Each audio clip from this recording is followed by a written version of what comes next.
Hello, I am Leron Brummel. We're preparing for Budget 2022. With me, no other person you'd prefer to have a discussion with. Senior Minister of Finance with responsibility for this entire process, Dr. Ashni Singh. Dr. Singh, thank you very much for joining me. How are Thank you you very today? much for inviting me, Leron. It's a great pleasure to be here as always.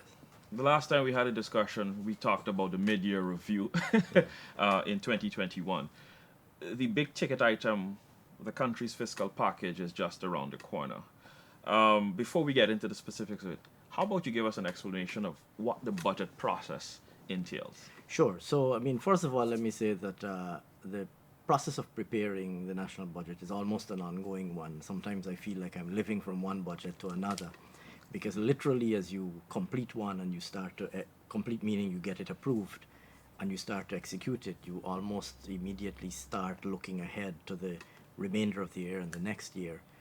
And so I think the first point I want to make is that for this government, we're a strong and firm believer in policy continuity. And so our budgets are grounded in a policy framework that is well known. It's typically captured in what we promise the people of Guyana. In this instance, the manifesto does that in a very comprehensive way. And so there's a well established and well documented framework within which the budget is successive budgets are being prepared. And we would have sent very clear policy signals as to what our priorities are, what our major initiatives are. We would have done that in the 2020 budget. As soon as we came into office, we would have done it in 2021. 2022's budget will continue and advance that process. And so the first point I want to make is that we are a government who believe strongly in policy continuity and policy predictability, and in being very open and transparent about what our policy priorities are and what our policy direction is. But typically, like I said, almost immediately after one budget is processed, is approved, you start to prepare the next budget looking ahead. It involves macroeconomic projections, projecting where you anticipate the economy will be. It involves receiving submissions by the various sector ministries, and indeed by other stakeholders. It involves reviewing those and engaging with those sector ministries and other agencies and other stakeholders, to get a fuller understanding of what their priorities are going forward. And this we do on an ongoing basis. Then, even before the budget submissions are made, there are ongoing engagements with the ministries to understand, what their challenges are, what their evolving priorities are, etc. And then in the latter part of the preceding year, the process intensifies, of course, as we consolidate these, as we reconcile the various calls on the public treasury with the fiscal space that's available, as we refine the fiscal framework, as we refine our macroeconomic projections, we fine-tune our proposed budgetary allocations, we fine-tune our specific policies that we're going to be implementing. And then we conclude the budget and we take it to Parliament.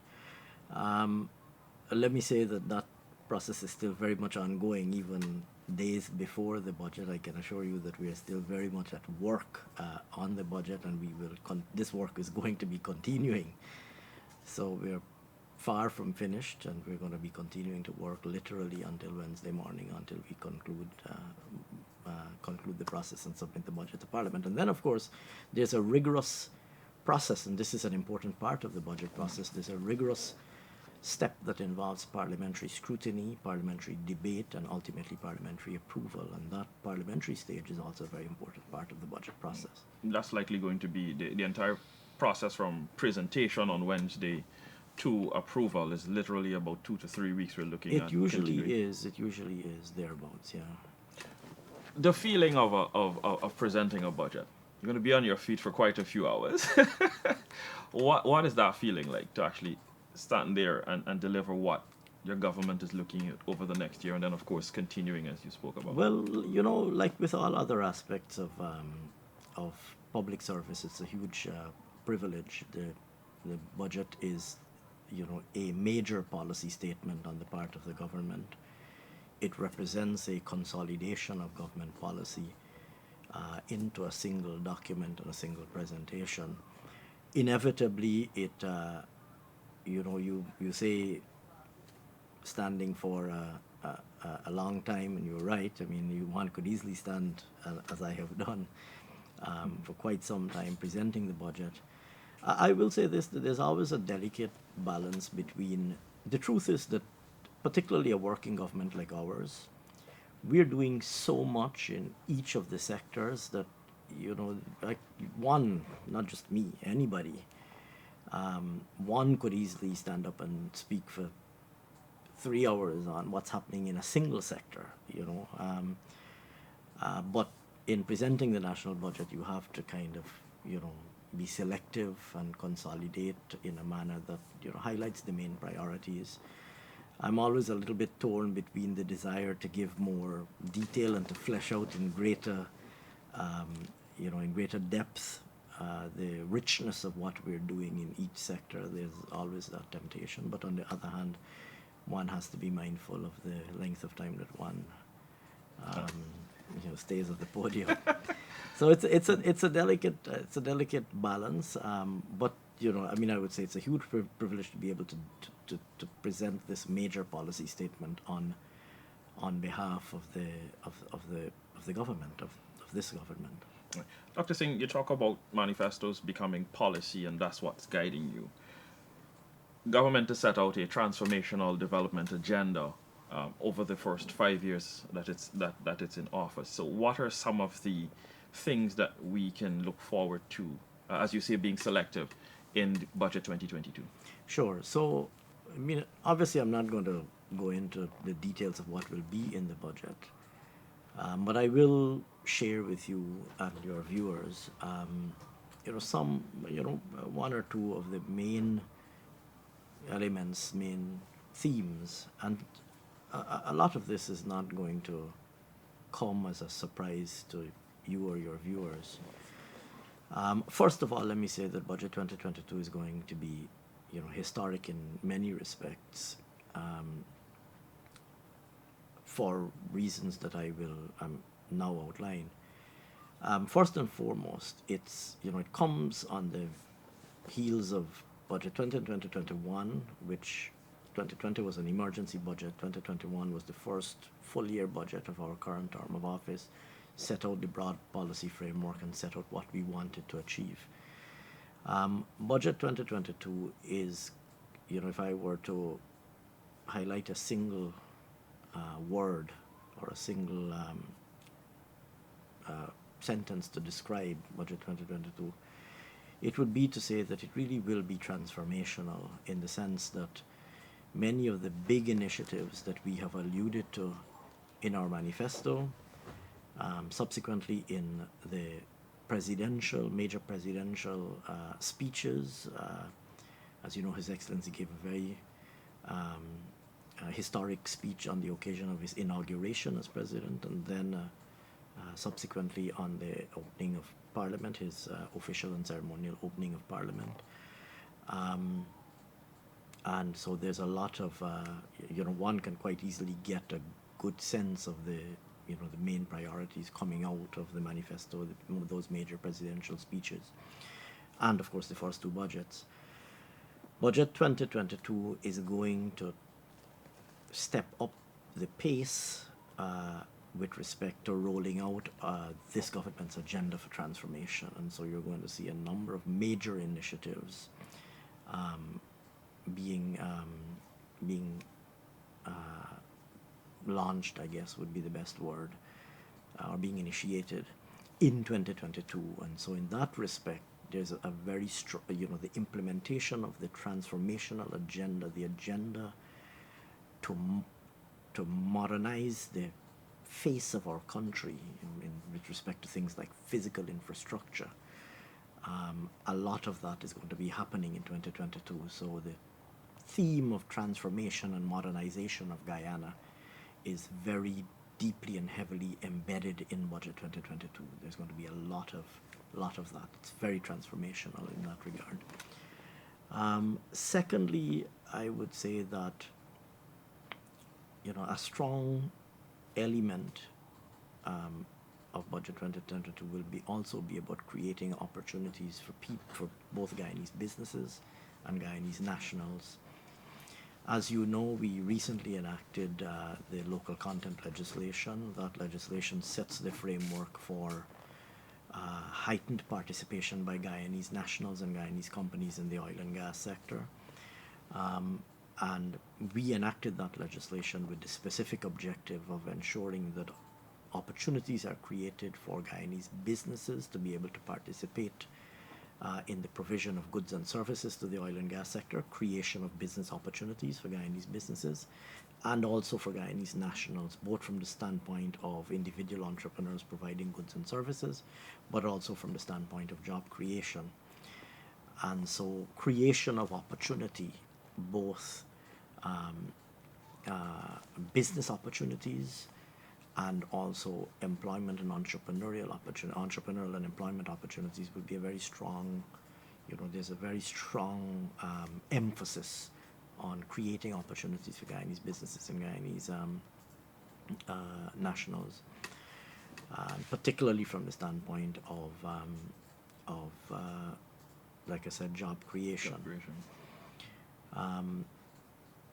And thirdly, I would say, improving people's lives. Our president has repeated this on multiple occasions. The fortitude of his commitment to improve the lives of all Guyanese, and so that is also there's a very strong element of doing what it takes to improve the lives of all Guyanese, including, very importantly, equipping Guyanese nationals, Guyanese persons, our Guyanese brothers and sisters, equipping them with the skills that are needed to participate in this transformed Guyana, in this modern Guyana, making sure that every person of working age has the skills or has the opportunity to acquire the skills that are needed to participate in the modern Guyana, the Guyanese economy of today and tomorrow. Let me jump in here. You talk about these three opportunities there. The last time we chatted, we spoke in the mid-year review, we spoke about having setbacks or shocks to the economy. Is Budget 2022 taking into consideration challenges and setbacks and catering for that within the economy? I'm very glad that you mentioned that, because we should make no mistake of it that we're also preparing Budget 2022 at a time of very serious challenges that are global and challenges that are domestic as well. I mean, to name the obvious, or to state the obvious, we are still, as a global community, grappling with COVID-19, and COVID-19 is still having very devastating economic effects, both globally and also, of course, domestically. And we're still fighting with COVID-19. We've seen what the Omicron variant has done globally. We've seen, notwithstanding the tremendous progress that we've made in Guyana in relation to our vaccination campaign and so on, the reality is that we're still grappling with the consequences of an ever-present danger in COVID-19. That, of course, the global presence of COVID-19 has also, of course, had other effects on the global economy. We've seen the consequences for things like the supply chain, disruptions to the supply chain, global inflationary pressures. We've seen, those realities arising out of those consequences arising out of COVID-19, and we have not been. Guyana is a small open economy. We have not been immune to those or insulated from those pressures. And then, of course, domestically, we still have other vulnerabilities that we have to be mindful of. I mean, the one obvious one is, of course, climate change.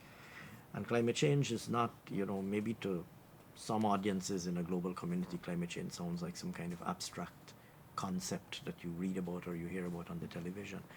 But right here in Guyana, I mean, we grapple with extreme weather events, we grapple with high tides, we grapple with occasional floods, um, some more devastating than others. We had an extremely devastating flood in 2021. One, of course, hopes that that would be, not an annual event, but would be a sort of, more isolated and increasingly more isolated event. But the reality is that we are vulnerable to extreme events such as that, and we have to invest as a country in building our own resilience, so that we get to a point where even if these shocks occur, that we are not as severely and devastatingly affected as we otherwise would have been. So to give you an example, investing in more climate resilient infrastructure. The outfall channels come to mind. I mean, we saw how much Hope Canal contributed to protecting the east coast of Demerara and, of course, Georgetown as well in 2021. And as you know, His Excellency has already spoken about our commitment to do three similar such major outfall channels, one in Region 3, one in Region 5, and one in Region 6. Those are major infrastructural projects, but they're absolutely essential to build our resilience, and in particular our resilience to extreme climate events, and to things like, I mean, we have seen the convergence of high tide, rising sea levels and high tides with extreme rainfall, and when those two coincide, we've seen the devastation, the disruption and devastation that would be caused. And so building resilience to those challenges is also an important part of what we're planning to do in 2022, and it's part of the infrastructure agenda, reinforcing our resilience to climate change, and also confronting some of the other challenges. I mean, the public health challenge of COVID-19 still requires a lot of effort and a lot of emphasis.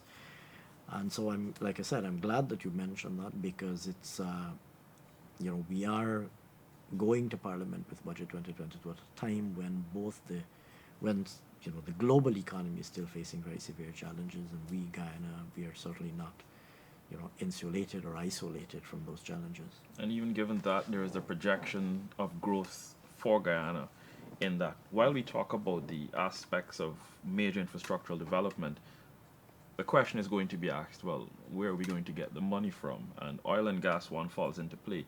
But the next question is, do we have to borrow? Are we borrowing? Sure. So you're absolutely correct. So we have here a situation where, I mean, obviously there are pressing developmental needs, firstly. And secondly, we have committed as a country to an accelerated development path. We want to make sure that we get these critical infrastructure in place, not just for the purposes, and I want to make a very important point, the infrastructural rollout that we are doing isn't only for the purposes of current convenience. The infrastructure build out that you're doing is also absolutely critical to the long-term strength of the economy, the long-term resilience of the economy, the long-term competitiveness of the economy. So what do I mean by this? I mean, a lot of this infrastructure is about opening up new lands for agricultural cultivation, for example, bringing new acreage into agricultural cultivation. That's about expanding the non-oil economy, because we have been at pains to say that we will ensure a strong, growing, and competitive non-oil economy. So when we speak about investing in infrastructure that will open up new lands for agricultural purposes, we're speaking about an investment in the long-term future, the long-term competitiveness of the agricultural sector, which is a critical element of our non-oil economy. When we speak about building out infrastructure that will facilitate growth in services, for example, we're speaking about putting in place the conditions for the longer term, investing in infrastructure that is critical for the long-term competitiveness of the long-term competitiveness of the non-oil economy. And so the right, you're absolutely correct that there is, so we have an accelerated development agenda. We are committed to a path of an accelerated development agenda. Firstly, pressing development needs in the first instance, and investing in the long-term competitiveness of the economy, which includes elements of resilience, some of the infrastructure that I mentioned earlier. In order to do that, we have always been committed to a carefully structured fiscal framework that strikes the right balance in terms of financing. Bear in mind that when if you were to look backwards, we've had to work hard, given the situation that we inherited initially in 1992, we've had to work hard to restructure the public finances to get us back to a position where Guyana is now fiscally solvent, and once again, and to put us in a position where we have achieved and we are protecting our debt sustainability. And so from the point of view of Budget 2022, in determining the fiscal framework, we've been mindful of, we've been very careful of alternative sources of financing. Clearly, one and a very important source of financing will be the Natural Resource Fund. So the Vice President has already spoken about this, I think, in the interview that he did last Friday. So that itself makes Budget 2022 historic from the standpoint that Budget 2022 will be the first budget that will be built on a fiscal framework that includes fiscal financing from the Natural Resource Fund. So that's that fact alone, the fact that Budget 2022 is the first budget that will benefit from financing from the Natural Resource Fund, that itself is a matter of historic significance. But we're going to be striking the right balance. We're going to be striking an optimal balance between alternative sources of financing. And so what you will see in Budget 2022 is a combination of financing from domestic revenue sources. This is, of course, the domestic revenue that we collected, things like tax and non-tax revenue. Right. So that's going to be a significant source of financing for many of the interventions that we're doing, that we're implementing in the budget. The Natural Resource Fund will also be a source of financing for the 2022 budget, so that's the second major source of financing. A third major source of financing will be external borrowing. As you know, we have been very careful and prudent in contracting debt, but we will not, we have an ongoing engagement with a number of international partners, so there will be an element of external financing, including external loans, and there's going to be an element of domestic borrowing as well. But those, we are mindful of striking an optimal balance across those to make sure that we have an appropriate mix of financing for Budget 2022. And so what with the domestic financing that we're mobilizing through the traditional sources like taxes and so on, and the withdrawals from the Natural Resource Fund, what that allows us to do is to be able to implement this accelerated development agenda to meet these urgent development needs, and to implement this accelerated development agenda while keeping borrowing at an absolute minimum.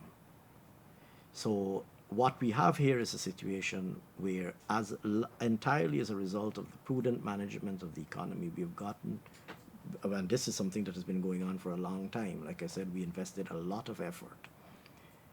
When we were in office previously, from 1992 to 2015, we invested a lot of effort in strengthening the public finances, strengthening our revenue management capability, strengthening our expenditure management capability, ensuring that we prioritize expenditure very carefully. Some of that, quite a lot of that, was reversed between the 2015 to 2020 period. But since we've returned to office, what we've been able to do is we've been able, first of all, to return to the people of Guyana a lot of the taxes, the punitive taxes that had been imposed on them during the 2015 to 2020 period, we've been able to do that without compromising. So even though we have returned significant amounts, as you know, the measures implemented in 2020 and 2021, annualized, the impact of those measures returned in excess of $50 billion to the Guyanese people on an annual basis. We've been able to do that while at the same time maintaining an optimal capacity to collect domestic revenue. At the same time, we've been able to manage expenditure, weed out a lot of the wasteful expenditure that was taking place during 2015 to 2020, weed out and bring to an absolute minimum a lot of the wasteful expenditure, and reorient the budget towards expenditure on the things that really matter, towards capital expenditure, investing in infrastructure that is critical to the long-term well-being of the country, on critical social programs which affect people's lives, really focusing on the things that actually matter most to people, and eliminating a lot of the wasteful expenditure that was taking place between 2015 and 2020. And that's given us that's put us in a fiscal situation where, like I said, given the four sources of financing that we have, we are able to implement now what we're going to see in budget 2022 is that we're going to be able to implement we're going to be able to address the most pressing developmental needs, and we're going to be able to implement an aggressive development agenda while at the same time containing borrowing to an absolute minimum. Dr. Singh, I want to thank you for that chat and the discussion and insight into Budget 2022. I know it's going to be busy for the next few days for you, but I hope we can have you back after the reading for you to go into detail of some of the major items that we're going to be looking for and understanding the policy and the framework and everything, why it goes that way. So best wishes to you, and of course your staff at the Ministry of Finance and everybody involved in this, and of course government in preparation and presentation of Budget. Thank you very much, Leron. It's always a pleasure to be here. Thank you very much. Cheers. Have a good one. So that was a chat with the Finance Minister, Dr. Ashni Singh, a preview into what is going to be presented on Wednesday, January 26, 2022. Have a good one, and remember to be safe.